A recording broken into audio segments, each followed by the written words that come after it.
Commissioner Mitchell joining.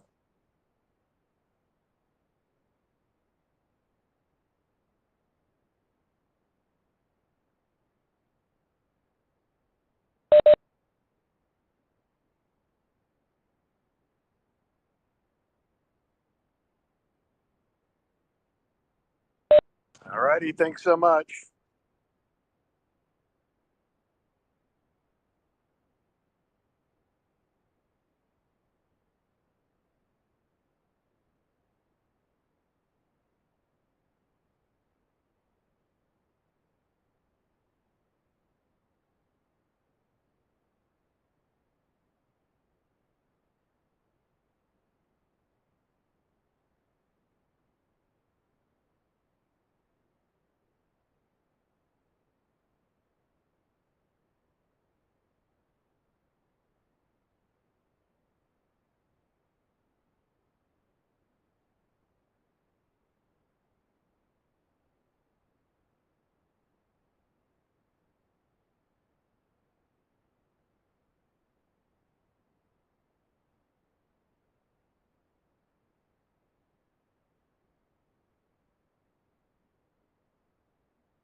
This is Commissioner Coleman.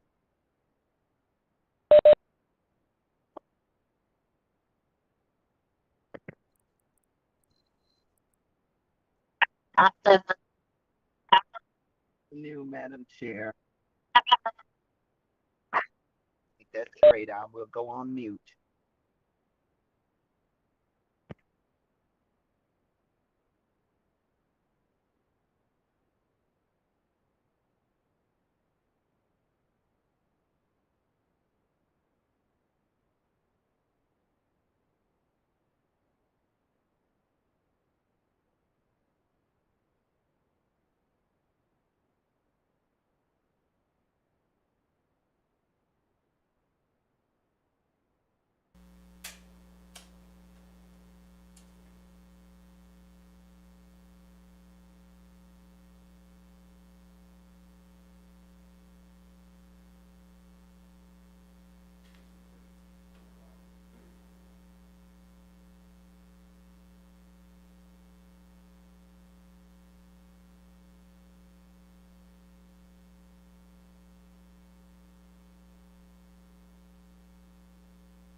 Okay, good afternoon. It is just after 1 o'clock. Commissioner Mitchell, can we hear you?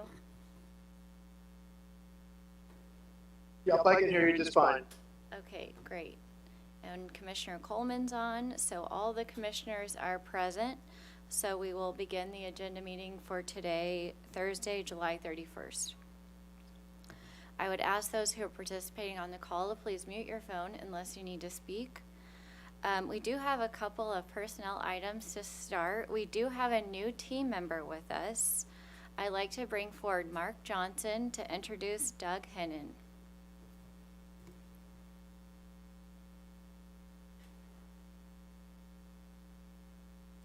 Good afternoon, Chair, Commission. I'm here to introduce our newest member of Staff Council's office, Doug Hennon.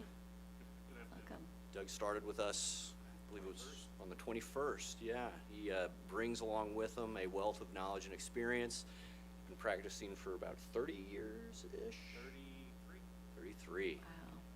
In the private sector, he's been doing some criminal litigation and a little bit of business administrative. Civil litigation. Civil litigation. And So- administrative. So we're very excited to have Doug with us. I think he practiced most recently at the Van Matry Law Firm, and before that, Carson and Coyle here in Jeff City. So no big move for him, but again, we're very, very excited to have him with us. I'm happy to be here. Great, thanks. Welcome to the team, Doug. Welcome. Thank you. The second item is Andy Harris isn't going to be present today, but he's worked at the commission for over 6 years, and he started with the state in 1989. So we would just like to wish him well in retirement and thank him for as many years of state service. Today, there are 2 new orders and 1 other closed discussion item. But before we get to those, we have minutes to approve from the agenda meeting minutes and the public meeting minutes, the RTO public meeting from July 23rd. Commissioners, are there any changes to those minutes? Hearing none, all those in favor of approving those minutes, please say aye. Aye. Aye. Those opposed? By a vote of 4 Madam to 0, Chair, those minutes are approved. Madam Chair. Yes, Okay, no, it's not. Okay, just making sure for I vote. I think we got you on aye, but it was a pretty Okay. choppy. Okay, there's a delay, that's why I'm asking, so thank you. Great, thank you.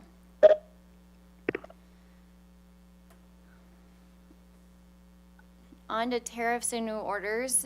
The 2 orders that we have on today's agenda follow the case discussion from 2 weeks ago in file number EA-2025-0075 in the matter of the application of Evergy, Missouri West and Metro for permission and approval of certificates of public convenience and necessity for natural gas electrical production facilities, and file number EA-2024-0292 in the matter of the application of Evergy, Missouri West for permission and approval of certificates of public convenience and necessity, authorizing it to construct, install, own, operate, manage, maintain, and control 2 solar generation facilities. Both cases are requests by Evergy for CCNs to either purchase or build and ultimately own or operate electric generating facilities. The first case involves Evergy's request to build, own, and operate 3 natural gas electrical production facilities, 2 located in Kansas and 1 located in Missouri. The second case involves Evergy's request to purchase, own, and operate 2 solar facilities, 1 in Kansas and 1 in Missouri. Both cases resulted in various parties filing settlement agreements. In the solar case, the agreement was not objected to, and the agreement resolved all issues in the case.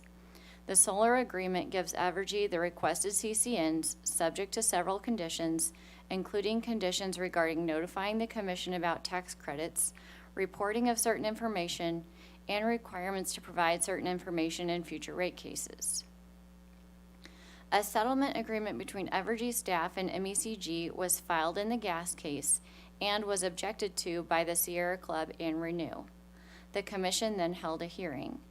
Evergy staff and MECG adopted the provisions of the settlement agreement as their positions, maintaining that Evergy should be granted the CCNs to own and operate all 3 gas plants, subject to several conditions, and supported those positions with their testimony at the hearing. Evergy also made a request pursuant to commission rule for a determination on the prudence of the decision to own and operate these gas plants. The commission rule allowing for a determination on decisional prudence maintains that all construction costs and timelines are still subject to the commission's full review in a future rate case. Personally, the solar case is concerning. I recognize that we need more generation, and in particular, Evergy West needs more generation. However, intermittent resources such as solar, as standalone projects, seem to make little sense and may not be the best choice in terms of resource planning and the best use of ratepayer dollars, especially in times of both changing federal subsidies and changing RTO accreditation. In a time where we are facing important but conflicting issues, the need to build replacement and additional generation, and the need to keep rates affordable, it's increasingly important that a critical view is taken of any requests for new generation. Ultimately, I view these 2 cases and these 2 requests as a package. Because Evergy is also pursuing 3 gas plants, and because we are in a situation where the need for additional generation for Evergy West, who has been and continues to be short on its own generation, is so great, I'm not going to stand in the way of allowing more generation resources to be added. I do want to reiterate that intermittent resources need to be critically reviewed and paired with dispatchable resources. Thus, both of the orders before us grant Evergy the requested CCNs. The solar order approves the agreement, including all of the conditions.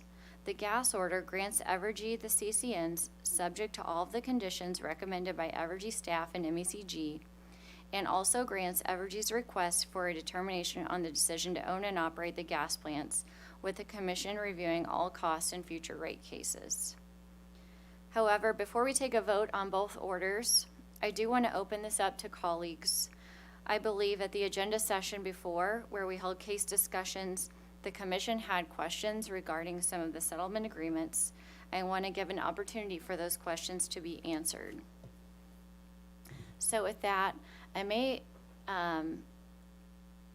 go in order, but also invite parties to the podium that may be able to respond to questions.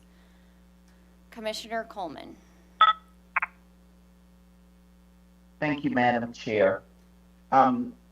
Because I am having some spotty service, I'm not going to do a lot of talking. I do feel the same way you do about the comments that you have made. Therefore, if anyone else has questions, I'll let them go ahead and ask those. But at this point, I'm in line with the position that you have. Thank you, Madam Chair. I'm going back on mute. Thank you, Commissioner Coleman. Commissioner Kolkmeyer.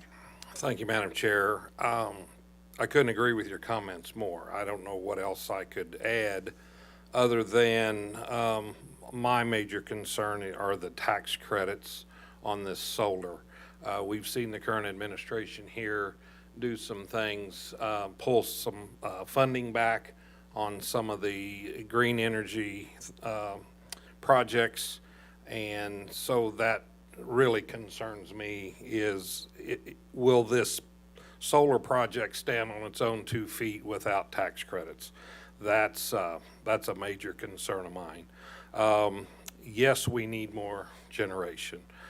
It's hard to say no to something that may not be as dispatchable, but it's getting us more dispatchable. No, it's getting us more generation. Couldn't agree more with Evergy West. We've been pushing Evergy West to to get generation, so it's hard to turn these down. So with that, I'm in support. Thank you, Commissioner Kolkmeyer. Commissioner Mitchell.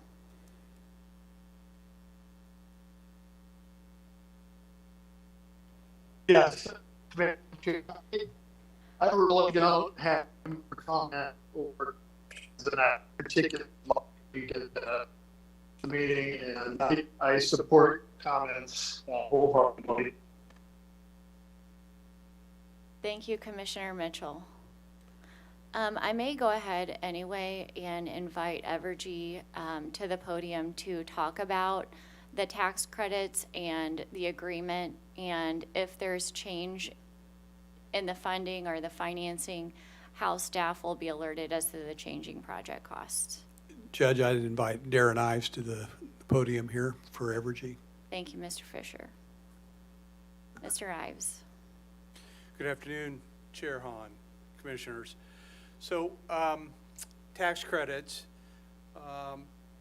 certainly a lot of movement at the federal level, whether it's the budget reconciliation bill and all the prior movements before that. Also a lot of movement in tariffs and other areas since we initially made this filing in October of 2024. At this stage, though, it appears that we still need some information from Treasury, but by and large, with the budget reconciliation bill, they've set up a path and a plan that, while it's scaled back significantly, the IRA subsidies around carbon-free generation, it has left a pathway for these projects. It relies upon kind of IRS standards for initiation of construction. It has a window to complete projects by the end of 2027 and still qualify for the tax credits. These projects by mid this next year will certainly meet the construction criteria and are expected to be online by summer of 2027. So that'll be in front of the year-end 27 criteria. So, never say never, right? But with everything we know today, we feel like these projects are going to qualify for the credits, and those benefits are going to be available to flow to customers. That said, it was a big part of our discussion and settlement with the parties. The settlement agreements that are up for your guys' approval certainly has a number of conditions. You alluded to them at a high level, but requirements to give updates on any changes that would occur with availability of tax credits, requirement for us to notify the parties and file in the docket the ultimate form of the tax credits that we elect, quite a few reporting criteria, particularly to the extent that specific project cost or specific budget areas are going to run over, and periodic reporting throughout the project. So the intent of all that obviously is to keep some active dialogue and coordination of activities with staff and OPC and the parties, and make sure everybody's informed of how these projects are progressing from where we are today and till we get them up and running for customers. Thank you. Are there any questions from the commission? No, but thank you I was going to ask the question, when will they be online? And you answered that, so thank you. Yeah, you bet. And I might just add, I know you expressed some concerns around solar, and dispatchable certainly important, and we all know the merits of reliability for dispatchable generation. We continue to believe at Evergy that it's probably going to take an all of the above strategy to move us forward and continue to advance as we meet the needs of customers in the coming years. So, dispatchable for sure, and appreciate your consideration of the gas units. This will be our first large-scale solar facilities in the state of Missouri. So it'll be a great opportunity for us to get some of that kind of midday peaking energy at a time when it's going to be worthwhile. So we will heed your comments for sure and continue to think about that as we do our resource planning going forward. But hopefully these will be great additions to our portfolio. Thank you, Mr. Ives. Appreciate that. Does any other party have any comments?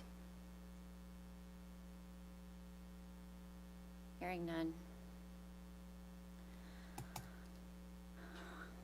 With that, I do recommend that we approve both orders. Gas order is version number 1 and the solar order is version number 2. All those in favor of approving these orders, please say aye. Aye. Aye. Those opposed? By a vote of 4-0, those orders are approved.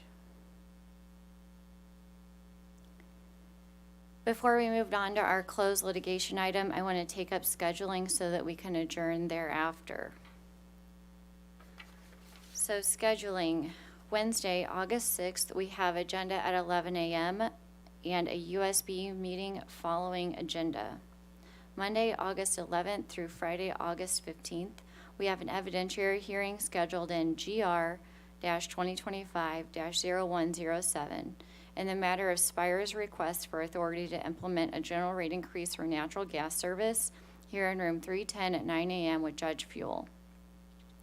That same week, Wednesday, August 13th, we have agenda at 11 a.m.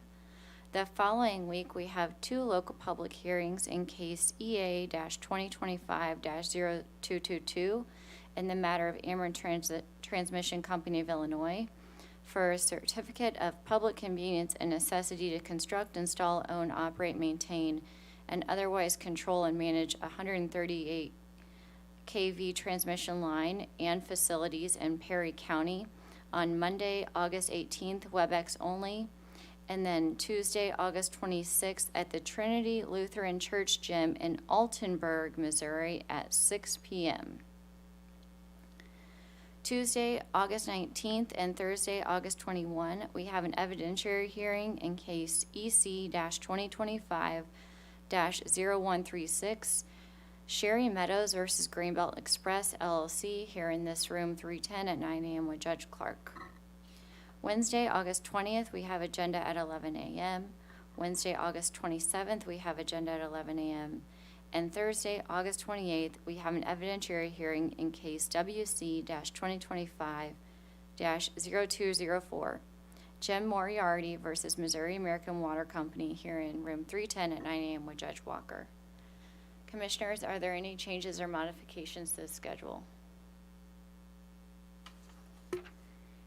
Hearing none. Chair Hahn? Yes. May I ask for some clarification? I may not have heard correctly. Did you call for approval of the minutes of the public meeting when you called for approval of the, okay, thank you. At the same time. Okay, I apologize, I didn't hear that. Yep.